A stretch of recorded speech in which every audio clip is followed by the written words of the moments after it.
evening, and there's a few winters coming in and all that shite. But you know, we're fine. We'll survive. Now, this is a classic, I guess.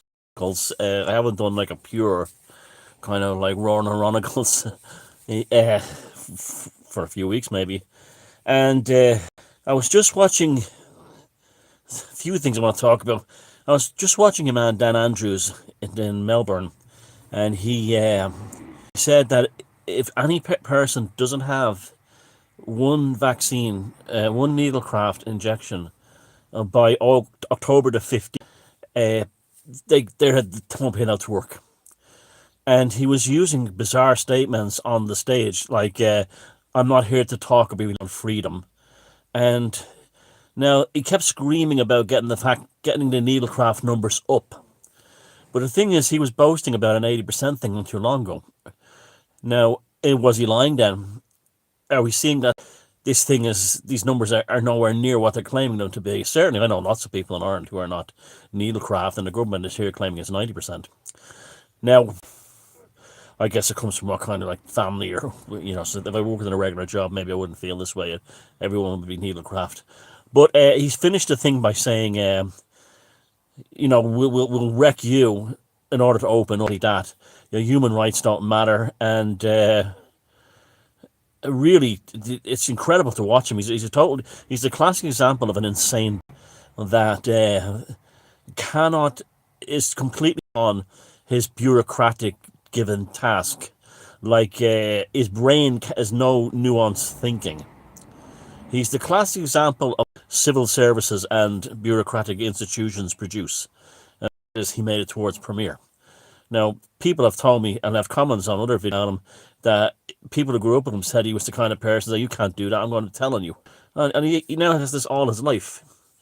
Now, that's what this lunatic Dan Andrews reminds me of is you ever see the film The Bridge Over the River Kwai? And that's about the Japanese captured a lot of British and American and Australian servicemen. They made them build a bamboo, very complex bridge over the River Kwai. I think it was in Thailand, to run steam locomotives, a narrow gauge steam locomotive. The bridge had been blown up by the Allies or somebody, and it's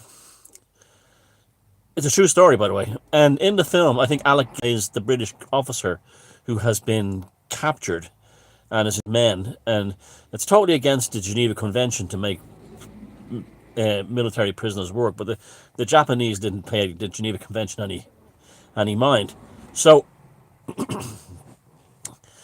he becomes in building the bridge, forgetting that he's a British officer is to his men and not to the Japanese high command to build them the best possible bridge he can.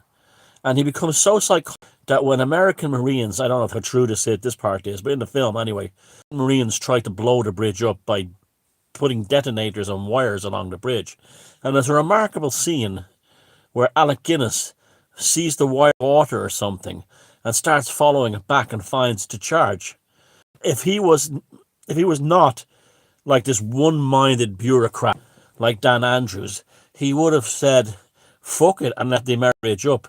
But he was so devoted to his duty, that the given task, that he actually goes over to the Japanese officers and tells them the Americans are trying to, and it becomes a catastrophe for everybody. And I think at the end he goes, "Have I done?" After it's too late.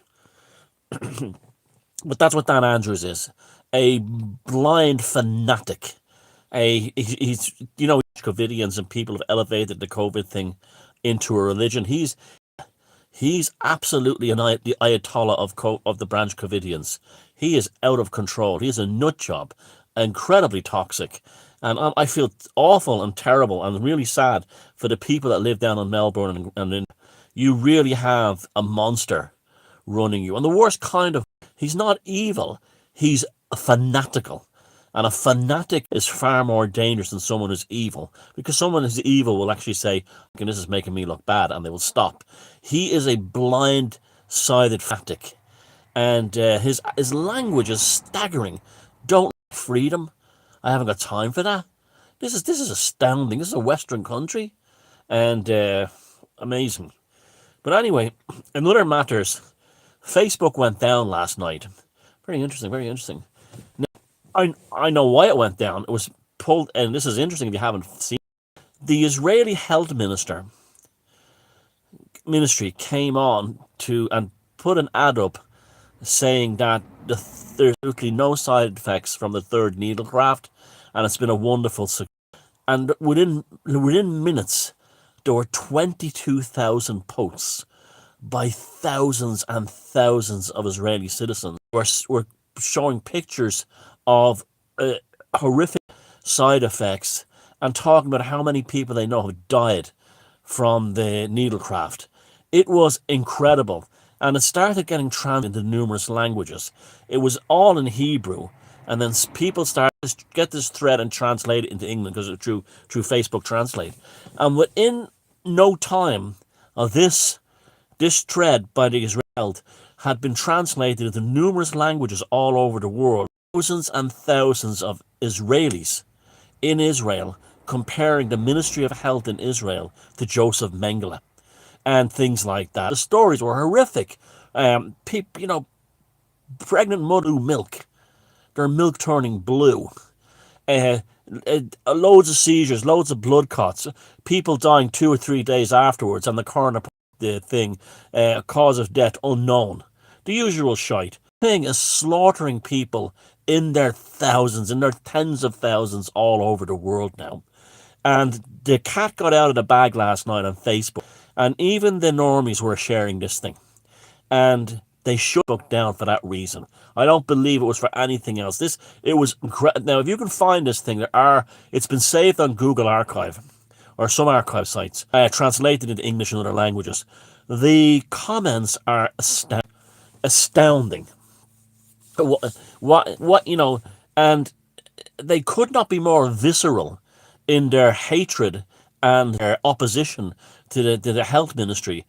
And they were all saying things like politicians and mass media are mentally ill. They're blinded by this obsession with things like the Needlecraft. They're obsessed with it. And just like Desperate in Victoria and the bridge over the River Yarra, it's the same fucking thing. They have absolutely thrown everything into this needle lockdown stuff that they have literally become lunatics. And there's a reason for this, because if one house of cards falls, and it almost fell last night in Israel, all the house of cards from Israel to Ireland to UK to Canada to Australia, everywhere else in between, will fall like a deck of cards. And all these the effects that this will have, well, it's going to happen anyway. You see, this is the problem. You mainstream media jokes who are watching this video with a smirk on your face. What I'm just telling you right here that you avoided last night on Facebook is absolutely still coming. Absolutely still coming. And it's happening in real time. You go to any Irish news website, like particularly on YouTube where they can't censor the comments, and you see like on anything to do with the Rona, the hatred of politicians, the mass media, and experts like the troubadour in the white coat and professor is amazing, and it's visceral, and the opposition, the ones who put up with the government policy, they're almost nobody now. Nobody. They look like the type of people who would defend Harold Shipman and Joseph Mengele. That's what they're literally they're at this. There is a blinding psychosis that has overtaken society at the elite, at the administrative level. But also it's actually faded now among most of the population. But it's a staggering thing, and the cat nearly got out of the bag last night.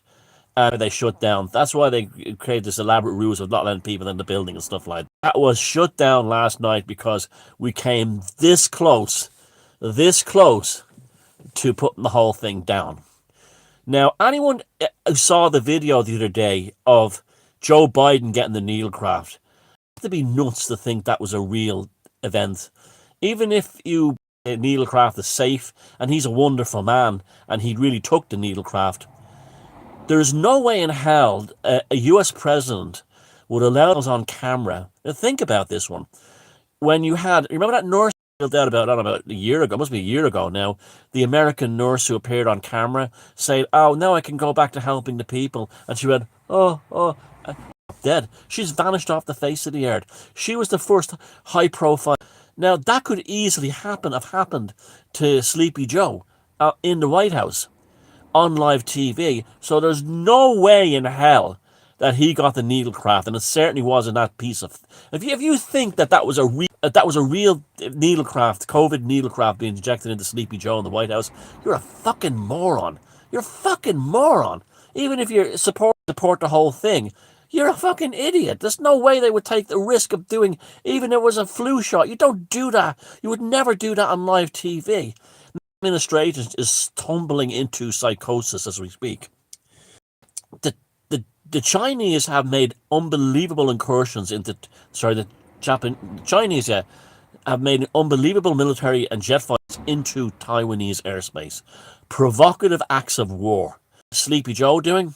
Nothing. Just like what happened in Kabul.